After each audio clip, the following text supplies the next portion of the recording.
Facebook, Instagram और WhatsApp platform करीब 6 घंटे तक पूरी दुनिया में बंद रहे, जिसके चलते अरबों यूजर्स को दिक्कतों का सामना करना पड़ा। ये मुश्किल घड़ी दुशंबे रात 9:15 बजे सामने आई थी। इसके बाद लोगों ने तुरंत ट्विटर पर प्रतिक्रियाएं देनी शुरू कर दी। इस आउटेज का असर अमेरिकी बाजार में फेसबुक के शेयरों पर भी दिखा और कंपनी के शेयर 6% तक गिर गए। बता दें कि दुनिया भर में फेसबुक के 2.85 अरब मंथली एक्टिव यूजर्स हैं, वहीं व्हाट्सएप के 2 अरब और इंस्टाग्राम के 1.38 अरब यूजर्स हैं। आउटेज की समस्या कई घंटे बीतने के बाद भी बनी रही। ऐसे में लोग ना मैसेज भेज पा रहे थे और ना ही रिसीव कर पा रहे थे। बताया गया कि कंपनी के सर्वर डाउन होने की वजह से ये दिक्कत आई थी।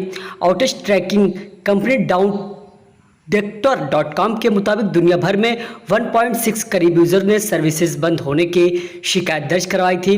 फेसबुक और व्हाट्सएप ने दी सफाई। फेसबुक, व्हाट्सएप और इंस्टाग्राम तीनों पर मालिकाना हक फेसबुक का है। सर्विस ठप होने के बाद फेसबुक ने कहा कि कुछ लोगों को ऐप इस्तेमाल करने में दिक्कत हो रही है, हम इसके लिए माफ़ी मांगते हैं। जल्द ही इस मुश्किल को ठीक कर लिया जाए।